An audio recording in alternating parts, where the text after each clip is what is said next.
morning students. Today we are going to learn about talking about things part 2. Last period ला आपण say yes or no बघितलं होतं. Make a questions to get the correct answer. To get the correct answer at that time you say yes or no. जेव्हापर्यंत आपलं उत्तर आपण आपला group उत्तरापर्यंत येत नाही तोपर्यंत आपण नो म्हणायचं आहे आणि जेव्हा आपल्याबरोबर जी गोष्ट आपल्याला लागू पडते त्यावेळेला आपण येस म्हणायचं आणि इथं हा गेम संपलेला असतो किंवा आहे. काय होतं त्याच्यामध्ये तर एक व्होकॅब्युलरी आपली इन्क्रीज होते. त्यानंतर आपण पाहिलं होतं बर्ड्स ग्रुप पाहिला होता, ॲनिमल्स ग्रुप पाहिला होता, व्हेकल्स ग्रुप पाहिला होता आणि टॉयज ग्रुप पाहिला होता. असे वेगवेगळे आणि तुम्हाला मी एक्सरसाइज दिलं होतं की नेचर ग्रुप तयार करा म्हणून सांगितलं होतं.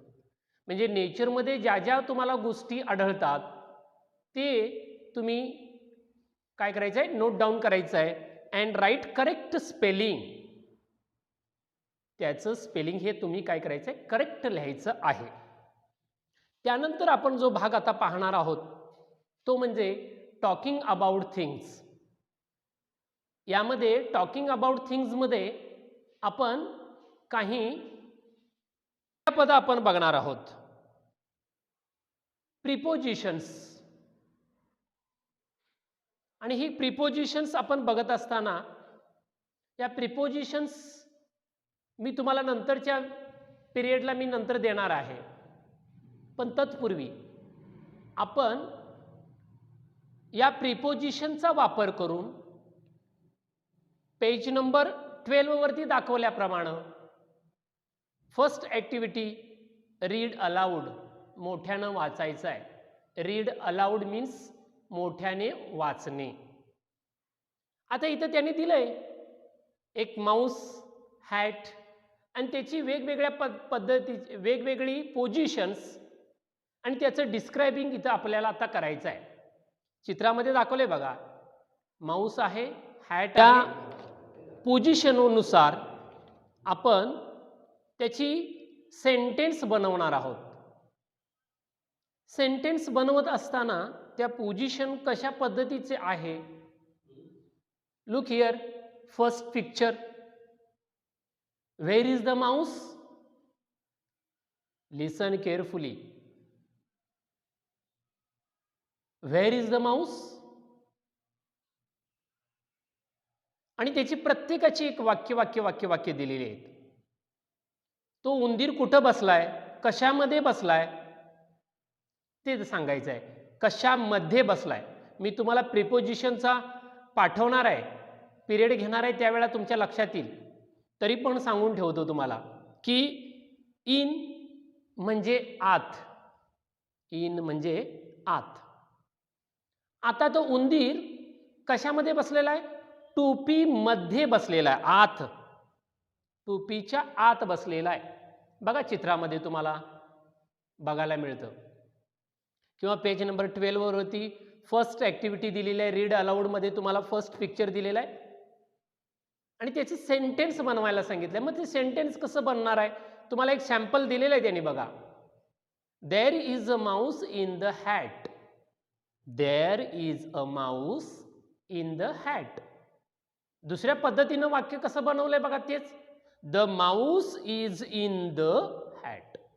दोन पद्धतीनं एकच पोझिशन इन मधली पोझिशन दोन प्रकारचे two types to make sentence. One position, two sentence. One is there is a mouse in the hat and second is the mouse is in the hat. The mouse is in the hat. त्यानंतर दुसरं चित्र दिलंय बघा त्यांनी picture दिलंय. कसं दिलंय बघा त्यांनी पिक्चर. चित्रावरती काय आहे त्या चित्रात काय दाखवलंय तर टोपी वरती बसलेला आहे. म्हणजे ऑन म्हणजे वर. ऑन म्हणजे वर. आता हे ऑन म्हणजे वर ते कसं वाक्य त्याचंच वाक्य बनवायचं आहे. There is a mouse on the hat. There is a mouse on the hat. आलं लक्षात? या पद्धतीची वाक्य आपल्याला बनवता आली पाहिजे. The mouse is on the hat. The mouse is on the hat. असे 2 प्रकारची वाक्य तुम्हाला बनवता आली पाहिजेत. आलं लक्षात? आणि या पद्धतीनं आपल्याला काय करायचं आहे की वाक्य बनवता आली पाहिजेत. मग इनचं बघितलं आपण, ऑनचं आता बघितलं. त्यानंतर बघा दिलंय, फक्त आपल्याला काय दिसतंय चित्रामध्ये, काय दिसतंय तर चित्रामध्ये फक्त टोपी उलटी ठेवलेली आहे आणि नुसतं त्याच्यामध्ये काय दिसतंय की उंदराची शेपूट बाहेर आलेली आपल्याला दिसते. म्हणजे ते उंदीर कशामध्ये असणार आहे? कशाच्या खाली असणार आहे? लक्षात आलं का तुमच्या? कशाच्या खाली? The hat. The hat. A, an, the हे आर्टिकल्स वापरलेले आहेत त्यांनी. आपण आर्टिकलचा जेव्हा आपण भाग बघणार आहोत त्यावेळेला तुम्हाला ते अ माऊस, द माऊस का आलं? आलं लक्षात? तर तशा पद्धतीनं आपल्याला काय बनवता आलं पाहिजे की सेंटेन्स बनवता आली पाहिजे. छोटी छोटी वाक्य. आणि इथं एक त्यांनी करून दाखवलेलं आहे. त्याच पद्धतीनं आपण दुसरं बघूया. हां, तर कसं होणार बघा. There is a mouse on the hat किंवा the mouse is on the hat. अशा पद्धतीचं सेंटेन्स बनेल सेकंडचं. आता थर्ड वन काय सांगितलं दाखवले बघा चित्रामध्ये, पिक्चरमध्ये काय दाखवतात बघा. तर टोपीच्या आतमध्ये उंदीर आहे. हेच डिस्क्रायबिंग करायचं आहे, त्याचं सेंटेन्स बनवायचं आहे. कसं होणार बघा sentence. There is a mouse under the hat किंवा the mouse is under the hat. Same structure आहे. फर्स्ट पिक्चर मधलं स्ट्रक्चर, सेकंड पिक्चर मधलं स्ट्रक्चर आणि थर्ड पिक्चर मधलं स्ट्रक्चर हे सारखं आहे. फक्त तिथं काय बदललंय ऑन, इन आणि अंडर. ऑन, इन आणि अंडर बनलेलं आहे. आता याच्याच माध्यमातून आपल्याला काय बनवायचे आहेत बघा. दुसरं पिक्चर नंबर 4 बघायचं आहे.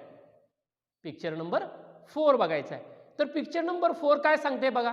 तर टोपीच्या जवळ, टोपीच्या जवळ काय आहे? उंदीर आहे. मग आता जवळला शब्द कोणता? Which is word? कोणता शब्द आहे? जरा आठवा बघूया. कोण सांगेल? हां, तर जवळला शब्द आहे नियर.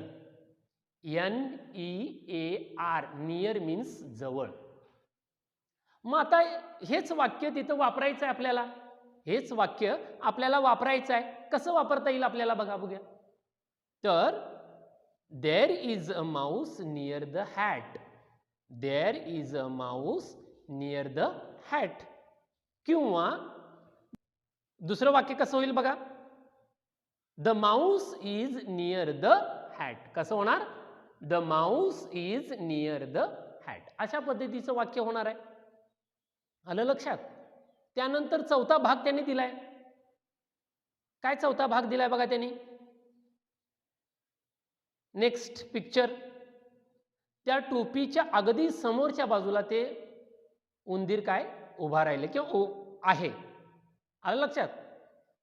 आता तेच कसं सांगता येईल आपल्या सेंटेन्समध्ये.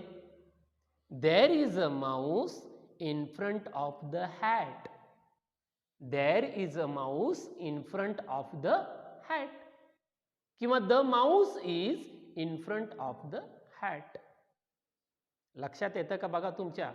स्ट्रक्चर तेच आहे, फक्त इथं काय बदलायचंय? प्रिपोजिशन, शब्दयोगी अव्यय बदलायचे आहेत. याचा आपण डिटेल अभ्यास आपण पुढच्या तासामध्ये आपण करणार आहोत. प्रिपोजिशन. प्री अगोदर, पोजिशन स्थिती. लक्षात आलं? म्हणजे अगोदरची स्थिती दर्शवणारं जे आहेत ते म्हणजे प्रिपोजिशन. आपल्याला शब्दाची फोड करून आपण योग्य अर्थ आपल्याला लावता आला पाहिजे. आलं लक्षात? तशा पद्धतीचं नेक्स्ट जे आहे ते in front of. In front of म्हणजे च्या समोर किंवा च्या पुढे. इन फ्रंट ऑफ म्हणजे काय? च्या समोर किंवा च्या पुढे. आलं लक्षात? तर कसं सेंटेन्स होतंय बघा. There is a mouse in front of the hat. There is a mouse in front of the hat. किंवा दुसऱ्या टाईपनं कसं करता येतं बघा. The mouse is in front of the hat. अशा पद्धतीचं हे वाक्य बनवता आलं पाहिजे आपल्याला. लास्ट वन दिलेला आहे त्याने पिक्चर. लास्ट वनचा कुठला दिलाय बघा पिक्चर. तर बिहाइंड दिलंय बघा. बिहाइंड म्हणजे काय? बिहाइंड म्हणजे पाठीमागे किंवा मागे. बिहाइंड म्हणजे पाठीमागे. आलं लक्षात? आपल्याला सुद्धा आपल्याला वाक्य बनवता आलं पाहिजे. इनचं वाक्य बनवता आलं पाहिजेत, ऑनचं वाक्य बनवता आलं पाहिजेत, अंडरचं वाक्य बनवता आलं पाहिजेत, नियरचं वाक्य आपल्याला बनवता आलं पाहिजेत, इन फ्रंट ऑफचं वाक्य बनवता आलं पाहिजे. इथं फक्त त्यांनी एक ऑब्जेक्ट दिलाय हॅट आणि माऊस. तेच लागू आपल्याला पडतं बघा. आपण कुठं उभा आहे? हां सांगा बघूया. ते सांगायचं आहे तिथं. इथं देअर इज अ माऊस घातलंय. हां तेच वाक्य. माऊस बदलायचं, ऑब्जेक्ट बदलायचं आणि घालायचं. माऊस बदलायचं. दाखवणार आहे मी तुम्हाला काय कशा पद्धतीने येणार आहे ते. बिहाइंड, BEHIND, बिहाइंड म्हणजे पाठीमागे किंवा मागे. आलं लक्षात? देअर कसं होतं बघा वाक्य त्याचं. There is a mouse behind the hat. There is a mouse behind the hat. आलं लक्षात? त्यानंतर दुसऱ्या टाईपनं वाक्य आपण बघतोय. The mouse is behind the hat. The mouse is behind the hat. या पद्धतीनं आपल्याला काय करता आले पाहिजेत? वाक्य रचना बनवता आली पाहिजे. हे रिव्हिजन आहे बाळांनो. म्हणजेच हे लास्ट स्टँडर्डला झालेलं आहे. लास्ट स्टँडर्डला झालेलं आहे. आता ऑनचं वाक्य घेऊया किंवा नियरचं वाक्य घेऊया. I am standing near the table. आलं लक्षात? I am standing in front of the blackboard. मी ब्लॅकबोर्डच्या पुढे उभा आहे. हे वाक्य. I am standing in front of the blackboard. I am standing near the blackboard. My book is on the table. बघा वाक्य कशी बनवता येतात बघा. ऑब्जेक्ट बदलायचा, आपोआप तुम्हाला वाक्य रचना बदलता आली पाहिजे. आलं लक्षात? वन्स अगेन पुन्हा एकदा बघूया आपण. इन म्हणजे आत दिलेलं आहे. मग त्याचं एक दुसरं वाक्य तुम्हाला बनवता आलं पाहिजेत. हां आलं लक्षात? आणि ते वाक्य बनवत असताना त्या दिलेला ऑब्जेक्ट आहे त्या ऑब्जेक्टला अनुसरून related to the object, related साम्य दाखवणाऱ्या चित्राला साम्य दाखवणारच वाक्य बनवता आलं पाहिजे आपल्याला. जे एक्स्ट्रा एक्झरसाइज आहे ते तुमच्याकडं असणं गरजेचं आहे. ते आपल्या मेमरीमध्ये साठवता आलं पाहिजे आपल्याला. इनचं वाक्य दिलेलं आहे. इन म्हणजे आत. मी सांगितलंय बघा तुम्हाला. इन म्हणजे आत. ऑन म्हणजे वर. ऑन म्हणजे वर. जेव्हा आपण प्रिपोजिशन बघणार आहे तेव्हा वरचे अर्थ वेगवेगळे आहेत. अभो, अशा पद्धतीचे. अभो म्हणजे वर, पण कसं वर ते आपण त्यावेळेला बघणार आहोत. प्रिपोजिशन नेक्स्ट पिरियडला आपण पुढच्या तासाला आपण ते बघणार आहोत. कशा पद्धतीनं आपल्याला ती वाक्य रचना बनवता आली पाहिजेत. आलं लक्षात? नंतर बघितले आपण अंडर. UNDER. अंडर म्हणजे खाली, च्या खाली. आलं लक्षात? आता याची सुद्धा तुम्हाला वाक्य वेगवेगळ्या पद्धतीचे येणार आहेत खाली. आलं लक्षात? मग त्याच पद्धतीनं आपल्याला वाक्यरचना बनवता येणं फार गरजेचं आहे. त्याचा ऑब्जेक्टचा वापर करून. नियर, नियर म्हणजे जवळ, NEAR, नियर मीन्स जवळ. मग त्याचं सेंटेन्स आपल्याला आलं पाहिजे. त्यानंतर in front of, INFRONT, in front of, OF of. In front of म्हणजे च्या पुढे. लक्षात आलं? च्या पुढे. मी मगाशी वाक्य सांगितलं बघा, I am standing in front of the blackboard. अशा पद्धतीची वाक्यरचना आली पाहिजे. त्यानंतर येणार आहे बिहाइंड, BEHIND, बिहाइंड म्हणजे पाठीमागे किंवा मागे. मग त्याचीच वाक्यरचना. इथं जर वेगळं काय दिलं, बॉल दिला, समजूया आपण हॅट दिले, बॉल दिलाय, माऊस ऐवजी बॉल वापरायचा आपल्याला, मग कसं होणार बघा, देर is a ball in the hat, there is a ball in the hat. आलं लक्षात? त्या चित्रातलं वर्णन करत आहे. त्या चित्रामध्ये जर मोबाईल दिला तर,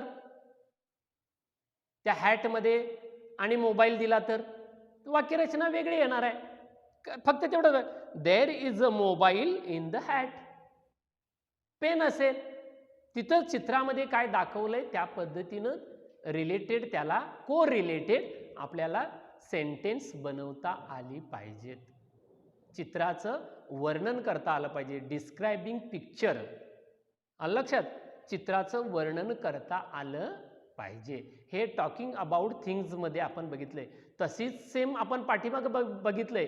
talking about things part 1 related words दिले होते. आलं लक्षात?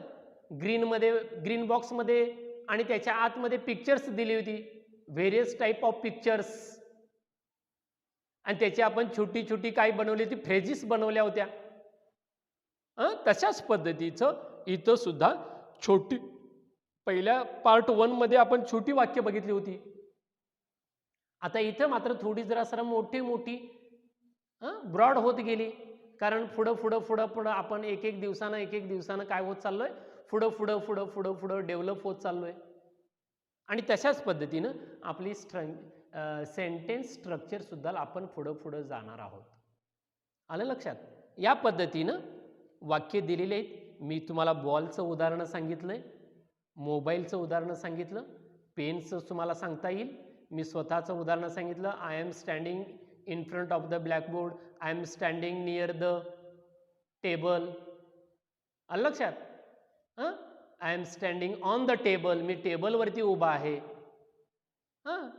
I am standing behind the table, मी टेबलच्या पाठीमागच्या बाजूला आहे. किंवा चेअरच्या पाठीमागच्या बाजूला मी आहे.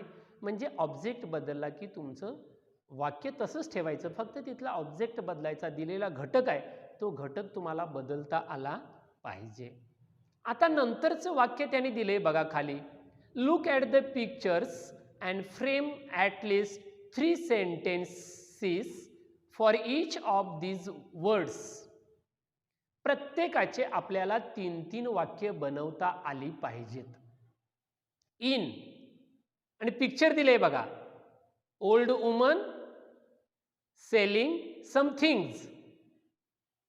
ती ओल्ड वुमन सेल करते, काही गोष्टी सेल करते. मग आता त्या चित्रात काय सांगितले बघा, ती ओल्ड वुमन बसलेली आहे. ओल्ड वुमन छत्रीच्या खाली बसलेली आहे. ओल्ड वुमन मॅटवर बसलेली आहे. तिच्या बकेटमध्ये, टोपलीमध्ये काय आहेत बघा, टोमॅटोज आहेत. आणि तिथं त्याच्याच बाजूला काय आहे, एक वेगळ्या पद्धतीनं भोपळा दिलेला आहे, पंपकिन दिलेला आहे. बघा किती वाक्य होतात बघा, umbrella, old woman, mat, bucket आणि पंपकिन. त्यांनी 3 वाक्य सांगितलेत. आपण 5 वाक्य किंवा 6 वाक्य आपल्याला बनवता आली पाहिजेत. आलं लक्षात? इनचं बघूया. पहिल्यांदा आपण काय दिले, there are tomatoes in a bucket. There are tomatoes in the bucket. इनचं वाक्य बघितलं, जसं वरती आपण बघितलंय तसं. The basket is on a mat. The basket is on a mat. किंवा द ओल्ड वुमन, आलं लक्षात, असंही तुम्हाला वाक्य करता येतं. त्यानंतर बघा, the green grocer is under an umbrella, किंवा तिथं ओल्ड मॅन घ्या, ओल्ड मॅन घ्या. ओके, ओल्ड मॅन घ्या. ओल्ड वुमन घ्या. The old woman is under an umbrella. आलं लक्षात. त्यानंतर बघा आपल्याला काय करता येतं, there is a pumpkin near the basket of tomatoes. अशी आपल्याला वाक्य बनवता आली पाहिजे. The basket of tomatoes is in front of the green grocer. जो फळ विक्रेता आहे ना, तो फळ विक्रेता, इथं ओल्ड वुमन वापरा, ग्रीन ग्रोसर ऐवजी ओल्ड वुमन वापरा. त्या पद्धतीनं तुम्ही बनवू शकताय. आणि the green grocer is behind the basket. Behind म्हणजे पाठीमागच्या बाजूला, बिहाइंड म्हणजे पाठीमागच्या बाजूला. असे इनचं वाक्य झालं फर्स्ट पिक्चर. सेकंड पिक्चर मध्ये काय दाखवलंय बघा, सेकंड पिक्चर मध्ये काय दाखवलं बघा, the cow is sitting under the tree. तशा पद्धतीनं व्हॅन आहे, सीसॉ आहे, त्यानंतर हाऊस आहे. अशा पद्धतीनं आपल्याला वाक्य बनवता आली पाहिजेत. There is a boy in the house. There is a boy in the house. या पद्धतीनं आपल्याला बनवता आली पाहिजेत. The girl is on the slide. Slide, SLIDE. त्यानंतर an ox is under a tree. मी काऊ म्हटलं, ऑक्स. आलं लक्षात. काऊ म्हणा, the cow is under a tree. गाय बसलेली आहे, बैल बसलेला आहे. अशा पद्धतीनं the house is near the tree. त्या घराजवळ झाड आहे किंवा झाडाजवळ घर आहे. आलं लक्षात. देर is a car in front of the house. In front of म्हणजे काय, आता तुमच्या लक्षात आलं असेल की इन फ्रंट ऑफ म्हणजे काय, च्या समोर. इन फ्रंट ऑफ म्हणजे काय, च्या समोर. The sun is behind the hill. Behind म्हणजे बिहाइंड म्हणजे पाठीमागे. बिहाइंड म्हणजे पाठीमागे. त्या टेकडीच्या पाठीमागे सूर्य आहे. आता तिकडे गेलाय सूर्य. अशा पद्धतीनं आपल्याला काय करता आलं पाहिजेत, वाक्यरचना आपल्याला बनवता आली पाहिजेत. आलं लक्षात. त्यानंतर बघा दिलंय एक, मी तुम्हाला घरी करायला देतोय. ते चित्र दिले बघा. पेन्सिल ठेवलेली आहे, पेन ठेवलेला आहे, चष्मा ठेवलेला आहे, क्लॉक आहे, नोटबुक आहे, रुलर आहे. हे वाक्य तुम्हाला करता आलं पाहिजे. ते तुम्हाला एक्झरसाइज ही वाक्य काय करायचे, बनवायचे. आणि तेवढा होमवर्क म्हणून वर्गपाठाच्या वहीमध्ये क्लासवर्कसाठी तुम्ही जी 200 पेजेस वही घातले त्याच्यामध्ये ते लिहायचं आहे. त्यानंतर बघा फिश पॉट दिलेला आहे आणि त्याच्या बाजूला कॅट आहे. फिश टँक आहे आणि या फिश टँकच्या बाजूला काय दिले बघा चित्रामध्ये, there are fishes in the fish tank. There are fishes in the fish tank म्हणजे काही त्या फिश टँक मध्ये काही मासे आहेत. इन मध्ये आहेत. The doll is on the fish tank. Doll आहे बघा वरती, वरती दाखवले बघा doll. On the fish tank म्हणजे च्या वरती, वर, फिश टँकच्या वरती. There is a tortoise under the stones in the fish tank. Fish टँकच्या अगदी दगडाच्या खाली काय बसलंय बघा, टॉर्टॉइज आहे. इथं कासव बसलंय. आलं लक्षात. देर is a plant near the stones in the fish tank. तिथं छोटंसं प्लांट आहे बघा. हे लक्षात आलं. आणि त्यानंतर आहे बघा there is a cat in front of the fish tank. आणि त्या फिश टँकच्या अगदी इन फ्रंट ऑफ च्या समोर, फिश टँकच्या समोर कॅट काय केलेलं आहे, बसलेला आहे. आणि लास्ट पण त्याच्यातलं वाक्य येतं की a fish is behind the stone in the fish tank. Behind म्हणजे पाठीमागच्या बाजूला. तर बरोबर चित्रामध्ये बघा, पिक्चरचं बघा, त्या चित्रामध्ये काय दाखवलं बघा. आणि अशा पद्धतीनं आपल्याला काय करता आलं पाहिजे, वाक्यरचना बनवता आली पाहिजे. आणि ह्याच्यातले आता अवघड शब्द कोणते तुम्हाला वाटतात बघा, ते शब्द मी तुम्हाला देतोय. बास्केट म्हणजे इथं टोपली. ग्रीन ग्रोसर म्हणजे भाज्या विकणारे, महिला किंवा कोण असेल ते. स्लाइड घसरगुंडी, हिल टेकडी, रुलर फूटपट्टी, त्यानंतर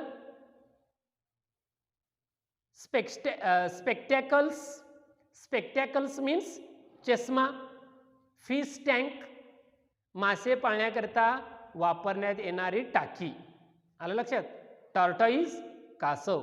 या पद्धतीनं आपल्याला काय करता आली पाहिजे, टॉकिंग अबाउट थिंग्स पार्ट 2 आपल्याला बनवता आली पाहिजेत. वाक्यरचना त्या चित्रांचं वर्णन करता आलं पाहिजेत. हाच इथं हेतू दिलेला आहे. आपण पुढच्या तासाला आपण काय करणार आहोत की प्रिपोजिशन बघणार आहोत. आजचा एक्झरसाइज तुम्हाला काय दिलाय बघा, पेज नंबर 12 वरती 2 क्वेश्चन नंबर 2 मधलं पिक्चर नंबर 3 तुम्ही सेंटेन्स बनवायचे आहेत. मी 3 पिक्चर्सची सेंटेन्स तुम्हाला मी दिलेले आहेत, दाखवलेले आहेत. बघूया किती जण करतात आणि ती मला व्हॉट्सअपला पाठवायची आहे. मी तुम्हाला रोज 5 विद्यार्थ्यांचं वाचन घेतोय. इथून पुढे ही रोज आधी तुम्हाला कळवले जातील. त्या मुलांनी तयार राहायचं आहे. आज मात्र तुम्ही तयार होऊन ती वाक्यरचना करायची आहे आणि वाचन सुद्धा तुम्हाला घ्यायचं आहे. माझा फोन आला की तुम्ही पहिल्यांदा पुस्तक काढायचं आणि वाचायला चालू करायचं आहे. म्हणजे त्याच्यामध्ये आपला वेळ जाता कामा नये इतकीच अपेक्षा आहे. ओके, ठीक आहे. धन्यवाद.